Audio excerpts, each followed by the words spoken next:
capítulo número 1, versículo número 3. Então você, meu amigo do Instagram, obrigado por estar aqui comigo. Nós estamos ao vivo, Deus te abençoe. O tema de hoje é o advento de Jesus no Apocalipse. Vai ser uma bênção, vamos lá? Agora, a partir de agora, eu vou fazer uma introdução aqui lendo com vocês. Vamos lá, Apocalipse capítulo 1, verso 3. Já acharam aí na Bíblia? Pode procurar aí e vamos para a leitura de hoje. Livro do Apocalipse, capítulo número 1, verso número 3. Está escrito assim no versículo 3. Posso ler? Bem-aventurados aqueles que leem e aqueles que ouvem as palavras da profecia e guardam as coisas nela escritas, pois o tempo está próximo. Então dá uma olhadinha para cá. Toda vez que você lê na Bíblia aqui, ó, o tempo está próximo. Esse tempo aqui, nesse contexto, é o tempo da volta de Jesus. Esse é o tempo. E aqui o texto diz, o tempo está próximo. Mas aqui o livro do Apocalipse diz assim, ó, feliz, bem-aventurado aquele que lê. E se a pessoa não sabe ler, bem-aventurado se ele o quê? Ouvir a palavra. Percebe? Tá. Agora, aí fala assim, o tempo está próximo. E nunca estivemos tão próximos como agora. Agora eu vou para Apocalipse capítulo 1 ainda, versículo número 7. Pega aí na sua Bíblia. Apocalipse 1, verso 7, está escrito assim, ó. Vamos ler. Eis que venho com as nuvens, e todo olho o verá, até quantos traspassaram, e todas as tribos da terra se lamentarão sobre ele, certamente. Amém. Irmãos e irmãs, aqui agora, esse texto ele é profundo, e eu vou tentar descrever ele para vocês agora. Ó, primeiro, Jesus vem nas nuvens dos céus, todo olho verá. Todo ser humano verá a volta de Jesus. Aí ele diz aqui, ó, até quantos traspassaram.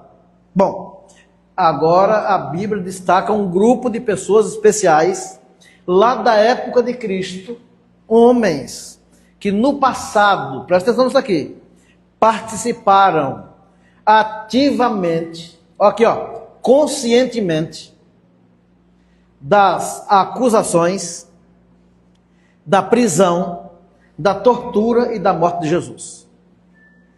Ei, terrível. O que eu estou usando aqui é algo extremamente profundo. Ó, esses que o traspassaram, que o Apocalipse está dando, que eles verão Jesus voltar, são pessoas que participaram ativamente na morte de Cristo. Eu vou citar para vocês aqui, sem nenhum medo de errar, o nome de 5 dessas pessoas que representam um grupo maior. Quem eram eles? Aqui ó, 5 dedos, ó. Anás, Caifás, Herodes, Judas Iscariotes e Pôncio Pilatos. Esses 5 nomes que eu mencionei aqui, dessas pessoas, representam um grupo maior de pessoas que na época de Cristo, eles sabiam quem era Jesus. Por exemplo, olha o caso de Herodes. Você sabe quem era Herodes? Sabe quem era Herodes? Herodes é o rei Herodes. Quando ele ficou sabendo, através dos magos, que o menino Jesus, o rei dos judeus, nasceu, ele procurou saber o seguinte, quanto tempo faz que nasceu esse menino? Aí falaram para ele assim, é cerca de mais ou menos uns 2 anos. Aí ele falou assim para os magos, vocês vão atrás do menino, quando encontrar o menino, volta aqui, diga para mim onde é que ele está, que eu quero ir lá para também adorá-lo. Pergunto, ele queria adorar Jesus? Não. Qual era a intenção dele? Assassinar o menino. Aí os magos não voltaram por aquele caminho. Não foram lá dar o recado para ele. Ele ficou irado, ficou tão irado, com tanta raiva, que no auge da raiva dele, ele baixou um decreto. E o decreto dizia assim, olha, manda matar. Matar quem? Toda criança do sexo masculino de 2 anos para baixo. Mata todos. O que o rei queria? Ele queria alcançar quem? O menino Jesus. Você percebe? Então ele não fez isso inconsciente, ele fez consciente. Eu estou falando do caso de Herodes. Agora vamos pegar aqui o caso de mais 2 líderes. Ó, Anás e Caifás. Anás e Caifás eram líderes religiosos na época. E eles, como líderes religiosos, eram inimigos os 2. Imagina 2 líderes brigados. Eram os 2. Aí, por ocasião do destaque da pregação de Cristo, quando ele estava pregando, Jesus se destacou bastante. Eles ficaram com inveja. Aí fizeram a amizade provisoriamente, aí se uniram para poder acusar e prender Jesus. Aí quando prenderam, acusaram, prenderam e mataram, aí depois Jesus morre, eles voltam a inimizades. Os dois, Anás e Caifás. Agora vamos analisar o caso de Pilatos. Sabe quem era Pilatos? Pilatos era governador e juiz. Ele exercia essas duas funções, governador e juiz. Aí Pilatos, ele interrogou Jesus. E no interrogatório, ele descobriu que Jesus não era culpado. Jesus não era culpado. Aí ele falou assim, mas mesmo assim, eu vou mandar dar um açoite nele e soltar. Depois, ele viu que não dava. Mandou crucificar Jesus. Então Pilatos não era inocente. Ele fez isso consciente. E moral da história, morreu louco. Agora, irmãos e irmãs, vem o pior agora. Dos 5, Judas Iscariotes.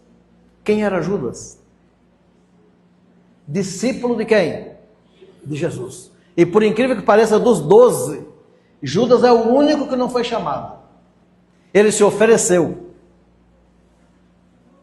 E Jesus aceitou. E quando Jesus olhou para o aspecto fisionômico de Judas, para o rosto dele, Jesus leu que Judas era ladrão. Olha o que Jesus fez. Deu para Judas o cargo de tesoureiro. Você imagina? Jesus sabia que Judas era ladrão. Já que é ladrão, vai mexer com dinheiro. Não é incrível? Quem sabe mexendo com dinheiro, ele vai descobrir que ele é ladrão. Aí ele vai falar assim, poxa, eu estou roubando a igreja, roubando o dono do dinheiro, que é Jesus. Tem, claro que tem. Tem. Nós fazemos pior do que ele.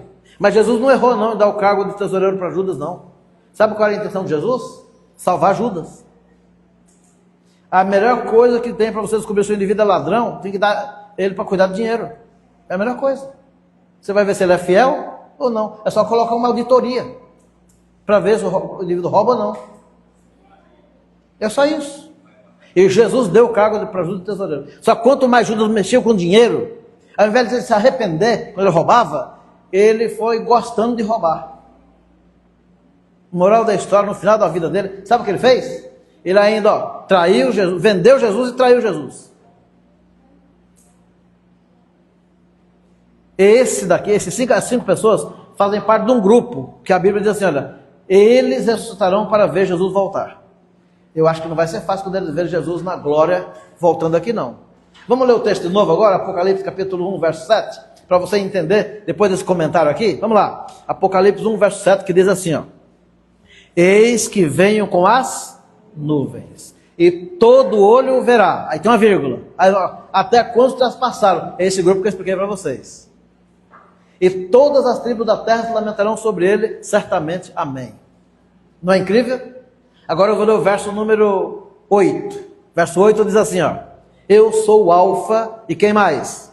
E o Ômega, diz o Senhor Deus, aquele que é, que era e que há de vir. Quem é ele? O Todo-Poderoso. É Jesus que virá.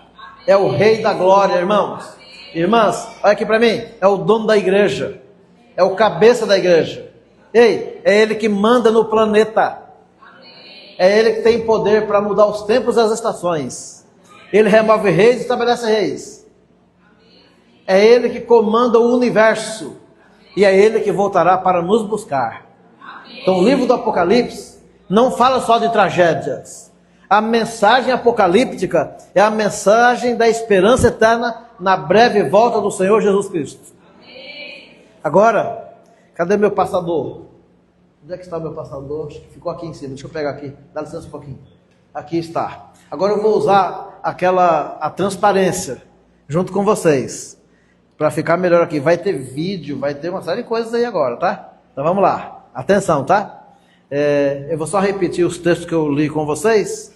Meu amigo aí, da tela. Como é que faz aqui? Você já colocou a pecinha lá? Já? Ok. Então faz um favor para mim, ó. Volta lá. Eu posso controlar daqui, né? Posso? Beleza. Vamos lá. Agora eu vou passar para vocês aqui alguns vídeos. Vai entrar o primeiro agora. Coloca áudio. A história da cruz não começa no Calvário, mas muito antes. Ela ecoa desde o Jardim do Éden, onde a redenção foi anunciada, e atravessa o Getsemane, onde o sangue caiu no coração. Cristo O Cordeiro, desde a fundação do mundo, caminhou até esse momento por nós. Não foi apenas a dor dos cravos, nem o peso da madeira sobre o corpo ferido. Na cruz, ele carregou algo muito maior: o peso de cada pecado, de toda falha, de toda rebelião. O que era instrumento de morte se tornou o encontro entre o céu e a humanidade. Para muitos, a cruz é escândalo, é loucura, mas para nós é o poder de Deus. A cruz revela o quanto o pecado custou e o quanto Deus amou. Hoje, o convite permanece. Venha como está, aos pés da cruz. Não é o fim, é o começo. É o começo. Aos pés da cruz não é o fim, é o começo. É o começo de toda a história da vida do ser humano que almeja o reino dos céus. Agora eu vou repetir os textos que nós lemos e eu vou dar sequência. Vamos ler comigo? A igreja toda junto? 1, 2, 3, vai. Bem-aventurados aqueles que leem e aqueles que ouvem as palavras da profecia e guardam as coisas nela escritas, pois o tempo está próximo. Outro texto que nós lemos. Eis que venho com as nuvens, e todo olho verá, até quantos o traspassaram, e todas as tribos da terra se lamentarão sobre ele, certamente. Amém. Lemos também: eu sou o Alfa e o Ômega, diz o Senhor Deus, aquele que é, que era e que há de vir. Quem é ele? O Todo-Poderoso. Agora, meu irmão, vai aparecer aí 4 vezes a palavra eis que venham sem demora. Olha lá. Eis que venham sem demora. Olha o conselho de Deus. Conserva o que tens, para que ninguém tome o quê? A tua coroa. Olha para cá. Jesus vai voltar sem demora. E aí ele fala assim, ó, conserva o que você tem. O que é que você tem? O que você tem? Bom, do ponto de vista material, você não tem quase nada, né? Quase nada. Quase nada. E se tivesse muita coisa? Também isso não é nada. Sabe por quê? Esse texto aqui não está falando de coisas materiais. Não é de coisas materiais. Eu venho sem demora, conservo o que tens. O que é que o ser humano tem? A salvação que Deus te deu. É isso que você tem. Por exemplo, ó, Jesus morreu para salvar eu e você. Então assim, no que depender de Deus, lá de cima, aqui embaixo você já foi salvo. O que Deus deveria fazer para a humanidade, para salvar, já foi feito. Então todo mundo que está aqui já está salvo. Você já está salvo. Jesus já morreu para te salvar, já deu para você a vida eterna, é sua. Agora o que acontece? Você tem que aprender a conservar essa vida eterna. Só que tem gente que não sabe conservar nada. Oh, meu Deus do céu. Tem gente que não sabe conservar nada. Por exemplo, ó, tem mulher que não sabe conservar um marido. Vai perder o marido. Tem marido que não sabe conservar uma mulher. Vai perder a mulher. Tem namorado e namorada que não sabe valorizar uns aos outros. Vai perder. Tem gente que não sabe valorizar nem o carro que compra, nem a bicicleta, nem uma moto. Tem gente que não sabe valorizar nada. Ó, tem empregado que não sabe valorizar um emprego. Sai de casa para trabalhar, chega no emprego, ao invés de trabalhar e produzir, fica enrolando o tempo todo. O que o patrão vai fazer com ele? O que o patrão vai fazer? Vai mandar embora. E o patrão está errado? O patrão está errado? Claro que não. Esse indivíduo eu pago para ele trabalhar, para ele não produz, tem que mandar embora. Ué, que negócio é esse? E outra coisa, irmãos, o cristão tem que ser mais fiel no trabalho do que o outro, que não é cristão. Porque o cristão, onde ele vai, ele também representa Cristo. Mas tem gente que não sabe valorizar. Aí está dizendo assim, ó, conserva o que tens. Quer ver? Vamos lá. Eu vou tentar te ajudar aqui. Isso tudo é para te ajudar. Me ajuda a lembrar aí, lá no supermercado, onde você compra alguns produtos que estão lá na prateleira, que está lá em estado de conservação. Você lembra o nome de algum produto lá? Sardinha. Olha, o Júnior já fez uma lista. Sardinha, milho, ervilha. O que mais tem lá em estado de conservação? Azeitona. O quê? Bolacha? Está lá em estado de conservação. A vida dela é longa, né? O que mais? Palmito, tem. Tem um bocado. Oi? Conserva. Então veja, por que os nutricionistas colocaram para você conservar o que tens? O que é que tu tem, meu irmão? O que é que tu tem, minha irmã? O que é que você tem aí, internauta? Você tem a salvação que Deus te deu. Conserva ela. Como é que conserva a salvação? É lendo a Bíblia, meu irmão. Ó, pega a Bíblia, lê a Bíblia, estuda a Bíblia. Outra coisa, faça na sua casa um culto a Deus. Louve a Deus. Outra coisa, para conservar a sua fé, fala de Deus para as pessoas. Vem na igreja, adora a Deus, serve a Deus. E aí você está conservando a sua salvação. Mas tem gente que não está nem aí. Eu estou falando para a gente de turno da igreja. Não importa a igreja. Mas tem gente que não sabe conservar. Aí no Apocalipse aparece, eu venho sem demora, conserva o que tens, para que ninguém tome a tua coroa. Esse ninguém é o diabo e os demônios. Eles estão doidos para levar você para o inferno. Mas em nome de Jesus você não vai. Agora se quiser ir também, pode ir. Hein? Aí depende. Você sabe que Deus não vai levar ninguém para o céu na marra, ou vai? Não, ele não vai fazer isso. E o diabo não vai levar ninguém para o inferno na marra. Nem Deus e nem o diabo. Para ir para o céu só vai quem decidir ir. E para ir para o inferno só vai quem decidir ir. Quem decide para onde vai no final da história é você, meu irmão. É você, minha irmã. É você que vai decidir. A parte de Deus ele já fez. Amém? Amém? Aí agora depende da gente. Conserva o que tens. Você sabe que até hoje tem gente que depois da pandemia nunca mais voltou para a igreja. Parece que foi uma pandemia do ponto de vista físico e também uma pandemia do ponto de vista espiritual.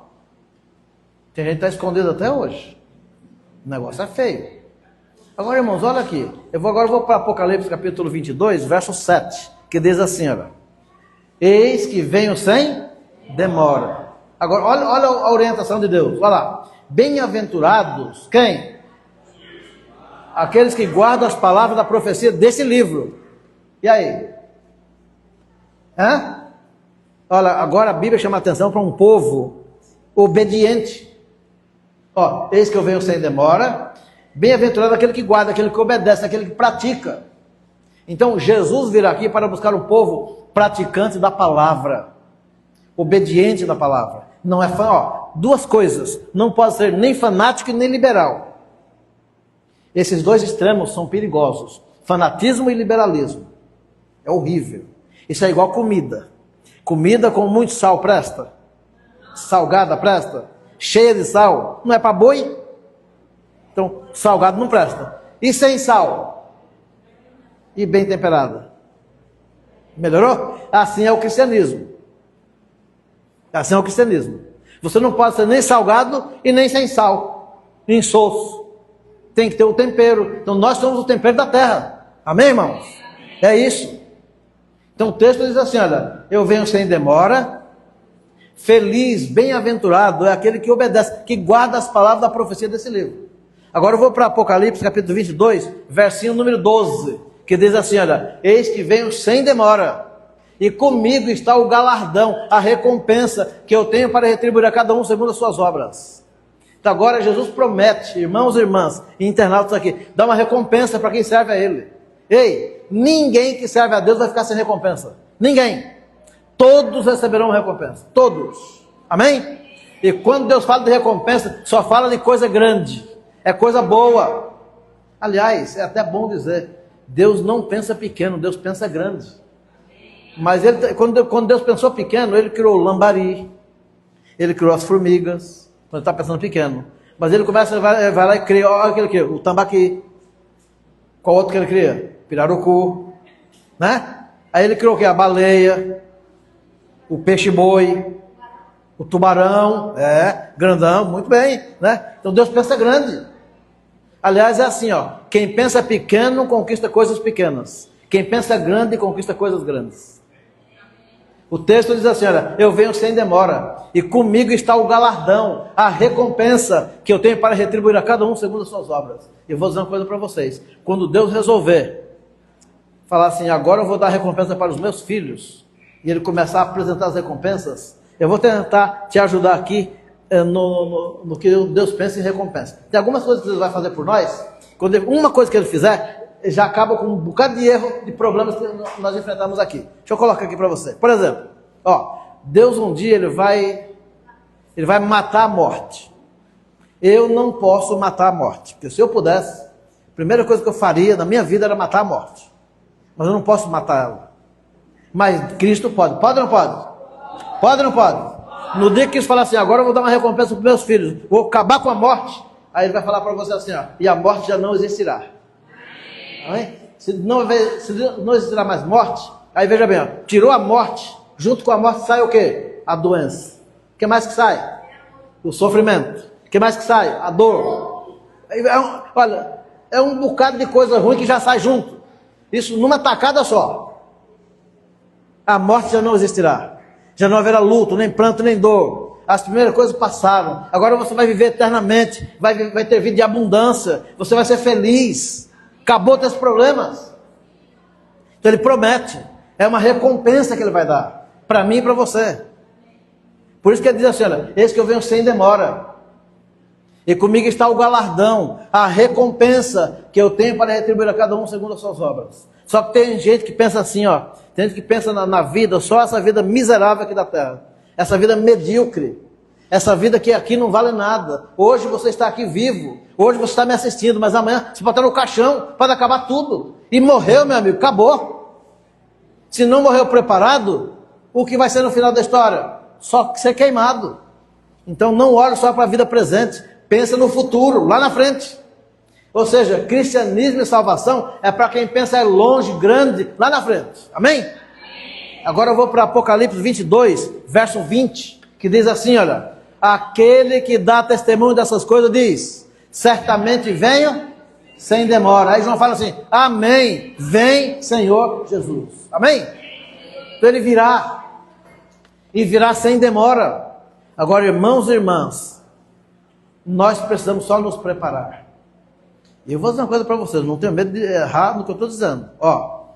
Nós estamos vivendo uma crise espiritual no mundo inteiro. É crise espiritual dentro da igreja e é crise espiritual fora da igreja. Parece, irmãos, parece. Deixa eu contar uma coisa para vocês aqui. Parece que as pessoas não acreditam mais naquilo que falam. Eu vou agora desafiar você que está aqui comigo. Eu vou desafiar você. Se você realmente acreditasse que Jesus Cristo vai voltar, presta atenção. Se você acreditar de verdade que Jesus vai voltar, você estaria trabalhando mais para Ele. Você faria mais. Você faria mais. Você iria atrás das pessoas. Você iria sair de casa em casa avisando as pessoas. Você não cessaria de falar. Mas, irmãos, tem dia que a gente amanhece assim, olha, eu não quero nem saber de mais nada. Eu vou na igreja só por ir. Na verdade é o seguinte, a maioria dessa gente não acredita em nada de verdade. Sabe a pessoa que acredita? É aquela que dedica a vida naquilo que faz. Coloca a vida no negócio. É esse que acredita. Se eu perguntasse assim aqui hoje, essa igreja aqui atende quantas pessoas hoje aqui na comunidade? Se eu perguntasse para você, você acredita mesmo? O que você está fazendo para justificar a sua crença? O que você faz? Olha, é de pensar, né? É ou não é? É de pensar. Agora, João, quando ele estava escrevendo o livro do Apocalipse, olha o que ele escreveu. Eu vou fazer uma notinha com vocês e aí em seguida eu vou mostrar aqui uns detalhes de João. Número 1, leia para mim. Número 1. Leia como quem já tomou café da manhã. Número 1. Número 2. Número 3. Número 4. Olha aí, de carne e osso. Número 5. Vai mexer com as ondas magnéticas da Terra. Número 6. É o Rei dos Reis, Senhor dos Senhores que vai estar chegando. E número 7, irmãos. Ele tem pressa, muita pressa. Deus tem pressa, irmãos. Porque o tempo é remido. Aí, João, depois dessas coisas eu olhei. E eis uma nuvem. Que cor que era a nuvem? Essa não. É? Não. Não é isso não, né? Muito bem. Eu queria saber se você está atento no texto bíblico. Vamos lá. Depois dessas coisas, eu olhei e eis uma grande o quê? Multidão, vai. Que ninguém podia numerar. De todas as tribos, línguas e povos. Olha, vai se salvar gente de quantas nações? Vai se salvar gente de quantas nações? Não, está lá escrito. Vai se salvar gente de quantas nações? Todas as nações. Vamos ler o texto inteiro. Olha lá. 1, 2, 3, vai. Depois destas coisas, eu vi, e eis uma grande multidão, que ninguém podia enumerar, de todas as nações. Vai. Tribos, línguas, em pé, diante do trono do Cordeiro, vestido de vestiduras brancas, com palmas nas mãos. Olha, João está dizendo o seguinte, ó, vai se salvar gente de todas as nações. Todas as nações. Vai ter representante no céu. Amém? Ei, uma multidão que ninguém podia enumerar. Ninguém podia contar. É muita gente. Louvado seja Deus. Agora veja. Olha bem. João falou assim, eu olhei. E eis uma nuvem. Que cor que era a nuvem? Branca. E assentado sobre a nuvem, um semelhante ao filho do homem. Tendo na cabeça, o que ele trazia na cabeça? Uma coroa. E na mão, o que ele trazia na mão? Uma foice afiada. Então, coroa na cabeça de ouro, coroa de ouro na cabeça e foice na mão. É assim que Jesus irá. Agora, por que coroa? Porque a coroa é o símbolo da vitória. Significa que Jesus é vitorioso na batalha espiritual contra o mal. Ele venceu o diabo em todas as instâncias, todas. Por exemplo, Jesus venceu o diabo lá no céu. Amém? Aí o diabo foi expulso para onde? Para a terra. Aí Jesus veio para cá. Aí Jesus veio para cá e derrotou ele também. Quando ele nasceu, o diabo tentou matá-lo, não conseguiu. Aí Jesus foi batizado, foi para o deserto fazer um jejum. Lá o diabo foi tentar ele, Jesus não caiu na tentação. Aí Jesus voltou. Aí Jesus foi batizado. Depois do batismo ele foi tentado. O diabo não conseguiu. Aí o diabo pensou assim, agora vamos matar Jesus. Aí Jesus foi morto. O diabo pegou, arrumou, colocou na cabeça dos líderes, coloca uma escolta de soldado, de homens armados na sepultura de Jesus, para impedir ele de ressuscitar. Irmãos, na madrugada do primeiro dia da semana, Deus mandou um anjo. Diz que na descida do anjo causou um terremoto. E Jesus ressuscitou. E aqueles guardas desmaiaram todos. Desmaiaram. Jesus saiu dizendo assim, eu sou a ressurreição e a vida. Quem crê em mim, ainda que morra, viverá. Derrotou o diabo de novo. Aí Jesus, irmão, subiu ao céu e prometeu voltar, e ele vai derrotar o diabo para sempre. E ele traz uma coroa, símbolo da vitória. Jesus é vitorioso. Ninguém pode ir com Jesus. Amém? Ninguém pode ir com ele. Por isso que ele traz uma coroa. Mas ele não virá só com uma coroa. Ele virá com uma foice. Foice. A foice é o símbolo do que mesmo? Alguém aqui já teve uma foice? Já? Você sabe o que é uma foice? Você sabe para que é que serve uma foice? Hã? Cortar o mato também. Uma vez o menino falou assim, pastor, para colher tucumã. E é mesmo, né? Olha aí, muito bem. Vai trazer uma foice.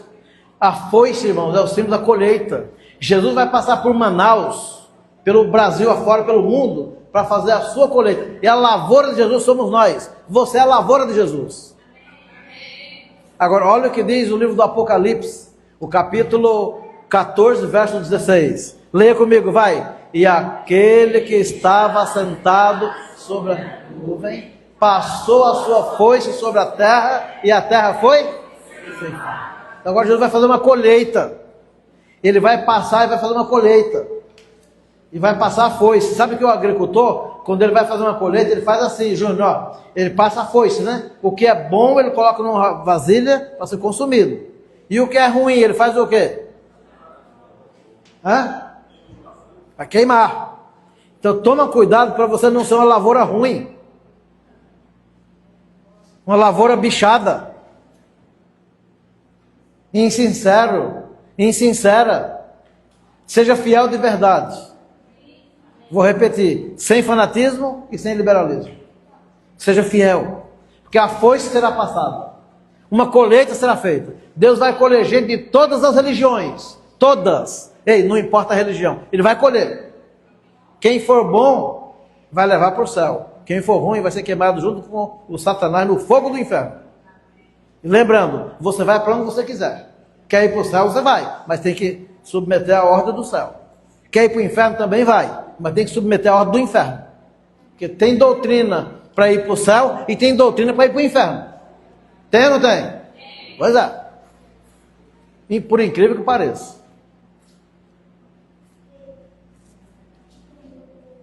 Agora eu vou fazer a narrativa final da mensagem de hoje.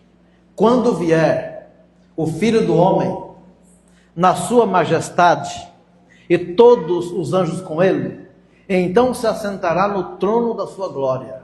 Irmãos, virá Jesus com todos os anjos do céu. Sabe quantos anjos tem no céu? Milhões de milhões e milhares de milhares de anjos.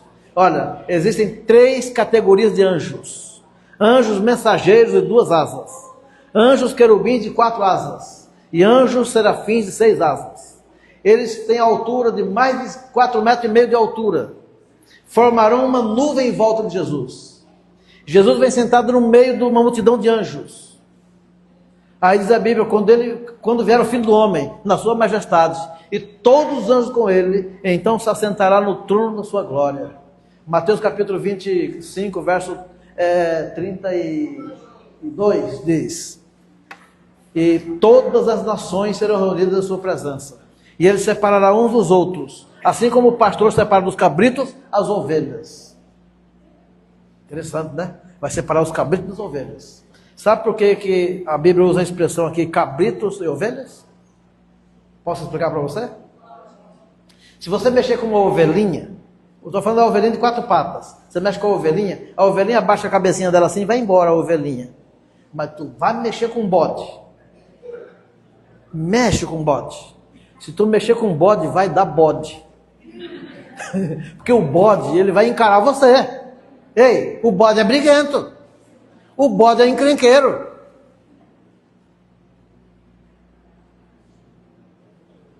Mexeu com bode, você vai ter problemas. Aí o que diz o texto bíblico? Ó, e todas as nações serão reunidas em sua presença. E ele separará uns dos outros, assim como o pastor separa os cabritos das ovelhas.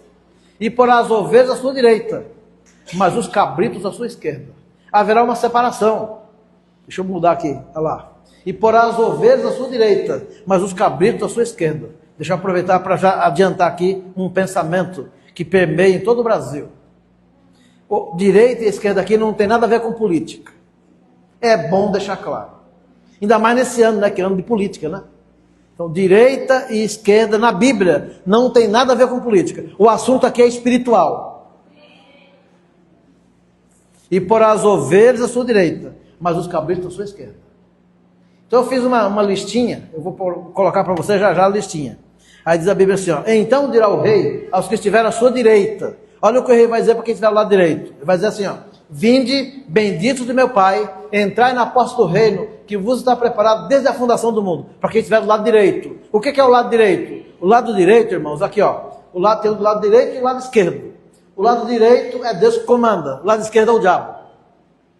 O lado direito é o lado do amor, o lado esquerdo é o lado do ódio. Então veja, luz e trevas, verdade e mentira, obediência e desobediência, sábado e domingo, ser de Deus, ser da besta. Por isso que é o lado direito e o lado esquerdo. Agora eu vou passar para vocês aqui um vídeo de uma pessoa que recebeu um ministério, um chamado para ser serva de Cristo, e ela vai representar as pessoas que vão estar do lado direito quando Jesus voltar, que irão ouvir, vinde bendito de meu Pai, entrar na paz do reino que você está preparado desde a fundação do mundo. Eu vou colocar para você agora. Maria aparece ela vezes nas Escrituras. Uma mulher simples, sem destaque social, escolhida por Deus não por posição, mas por disponibilidade. Nas bodas de Caná, ao perceber a necessidade humana, Maria não impõe, não exige, apenas confia. E com a serenidade de quem crê plenamente no Filho, declara: façam tudo o que ele disser.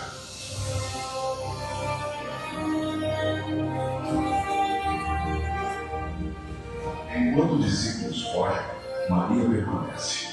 Uma espada atravessa sua alma.